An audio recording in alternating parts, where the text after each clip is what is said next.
In this video, I'm going to talk about the cations and anions.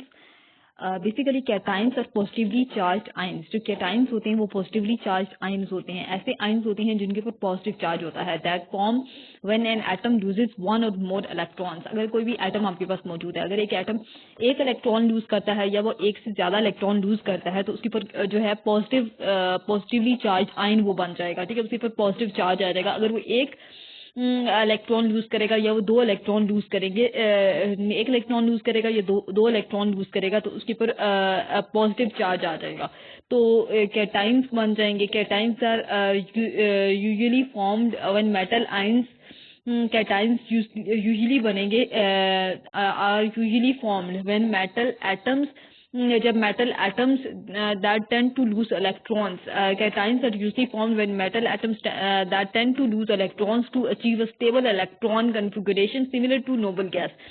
अच्छा, cations कब बनते हैं? जब एक मेटल एटम जो होगा वो क्या करेगा, इलेक्ट्रॉन्स लूज करेगा. ठीक है, वो इलेक्ट्रॉन लूज कर देगा. जब वो इलेक्ट्रॉन लूज करेगा, क्यों इलेक्ट्रॉन लूज करेगा? क्योंकि वो एक स्टेबल इलेक्ट्रॉनिक कन्फिगरेशन चाहता है. तो वो चाहता है कि उसका जो इलेक्ट्रॉनिक कन्फिगरेशन है वो स्टेबल हो जाए, यानी वो स्टेबल हो जाए तो वो इलेक्ट्रॉन लूज करेगा. Cations are usually formed when metal atoms. जब एक मेटल एटम आपके पास मौजूद है वो इलेक्ट्रॉन लूज करेगा क्योंकि वो एक स्टेबल इलेक्ट्रॉनिक कन्फिगरेशन चाहता है. Similar to noble gas. जैसे नोबल गैसेस होती हैं, उनकी जो इलेक्ट्रॉनिक कन्फिगरेशन होती है वो क्या होती है, स्टेबल होती है. इसी तरीके से जो मेटल एटम्स हैं वो भी क्या करेंगे, इलेक्ट्रॉन्स लूज करेंगे और एक स्टेबल इलेक्ट्रॉनिक कन्फिगरेशन के चक्कर के अंदर ये सब कुछ होता है. When an atom loses one or more electrons, जब एक एटम एक इलेक्ट्रॉन को लूज करेगा या एक से ज्यादा इलेक्ट्रॉन को लूज करेगा, इट फॉर्म्स अ कैटाइन. ये कैटाइन बनाएगा. जब एक एटम एक इलेक्ट्रॉन को लूज करेगा या ज्यादा इलेक्ट्रॉन्स को लूज करेगा तो वो क्या बनाएगा, कैटाइन बनाएगा. तो it forms a cation. Cation बन जाएगा. एक एटम अगर एक इलेक्ट्रॉन लूज करता है या एक से ज्यादा इलेक्ट्रॉन्स को लूज करेगा तो वो कैटाइन बना देगा. The resulting cation has the electronic configuration of a noble gas.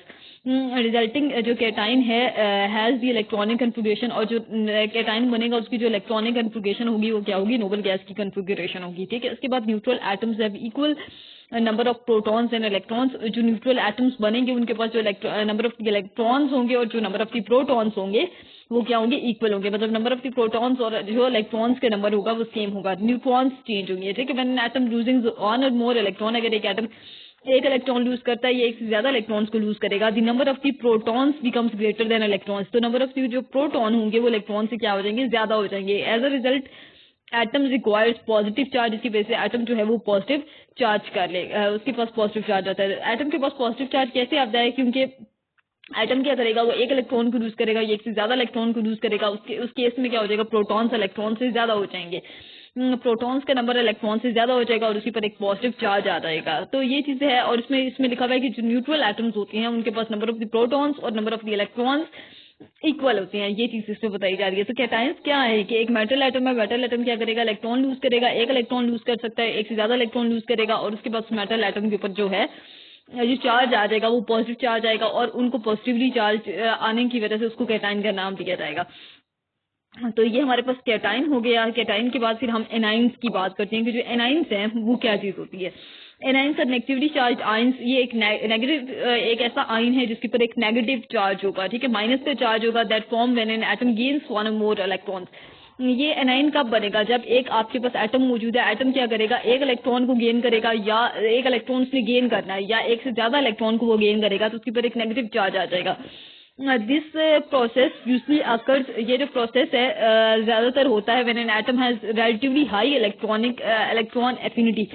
जब एटम के पास हाई इलेक्ट्रॉन एफिनिटी होती है तब ये प्रोसेस होता है. ठीक है, इसके meaning that it can easily attract. इसका मतलब होता है कि वो आसानी से क्या कर सकता है, अट्रैक्ट कर सकता है एंड कैप्चर मोर इलेक्ट्रॉन्स. ये मतलब इजिली वो अट्रैक्ट भी कर सकता है, वो कैप्चर भी कर सकता है ज्यादा इलेक्ट्रॉन्स को. ठीक है, to achieve a stable electronic configuration similar to noble gas है. ठीक है, वो एक इलेक्ट्रॉनिक कन्फिगरेशन हासिल करना चाहता है, वो नोबल गैस की इलेक्ट्रॉनिक कन्फिगरेशन हासिल करना चाहता है और उसके पास इतनी एबिलिटी होती है कि वो एक इलेक्ट्रॉन गेन कर सकता है, एक से ज्यादा इलेक्ट्रॉन को गेन कर सकता है. तो उसकी वजह से उसके ऊपर एक नेगेटिव चार्ज आएगा जिसकी वजह से उसको एनाइन का नाम दिया जाएगा और उसके अंदर एबिलिटी होती है कि वो इलेक्ट्रॉन को गेन कर सकता है. When an atom gains one or more electrons, the number of the electrons becomes greater than protons. अगर वो इलेक्ट्रॉन्स गेन करेगा तो इलेक्ट्रॉन्स के नंबर प्रोटॉन से ज्यादा हो जाएगा. पहले केस में क्या था कि प्रोटॉन्स का नंबर इलेक्ट्रॉन से ज्यादा हो गया था, ग्रेटर देन इलेक्ट्रॉन्स। इस केस में इलेक्ट्रॉन्स जब गेन हो रहे हैं तो इलेक्ट्रॉन्स का प्रोटॉन से नंबर ज्यादा हो जाएगा, क्योंकि इलेक्ट्रॉन्स आ रहे हैं। ठीक है, उस केस में क्या थे कि इलेक्ट्रॉन्स तो जा रहे थे ना, तो इलेक्ट्रॉन्स कम हो जाएंगे, इलेक्ट्रॉन लूज होने की वजह से इलेक्ट्रॉन्स का नंबर कम हो जाएगा। इस केस में जो है एनायन के केस में क्या हो रहा है, इलेक्ट्रॉन्स तो ज्यादा हो रही हैं तो इलेक्ट्रॉन्स का नंबर ज्यादा हो जाएगा as compare to the proton, so it requires a negative charge. इसके ऊपर क्या आ जाएगा, नेगेटिव चार्ज आएगा, क्योंकि इलेक्ट्रॉन्स ज्यादा हो रही हैं as compare to the protons, so इसके ऊपर क्या आ जाएगा, एक नेगेटिव चार्ज आ जाएगा। तो ये चीज हम लोगों ने इसमें एक्सप्लेन करनी है कि एक एनाइन से नेगेटिवली चार्ज आयंस होती हैं, इसमें एटम क्या करेगा, गेन करेगा वन और मोर इलेक्ट्रॉन्स। ये प्रोसेस जो है होता है when an atom has relatively high electron affinity. जब एक एटम के पास हाई इलेक्ट्रॉन एफिनिटी होती है तब ये सब कुछ होता है, meaning that it can easily attract and capture more electrons to, इसके पास हाई इलेक्ट्रॉन एफिनिटी होती है और ये ज्यादा इलेक्ट्रॉन्स को गेन कर सकता है to achieve a stable electronic configuration similar to noble gas. उसके बाद क्या हो जाएगा, atoms gain one more electrons. जब एक एटम गेन करेगा एक इलेक्ट्रॉन को, ये ज्यादा इलेक्ट्रॉन को, number of electrons becomes greater than the protons, electrons का नंबर ज्यादा हो जाएगा as compare to the protons, तो इसको नेगेटिव चार्ज आएगा और इसको एनाइन का नाम दिया जाएगा। तो ये चीज हमारे पास एनाइंस और कैटाइंस की हम लोगों ने बात की।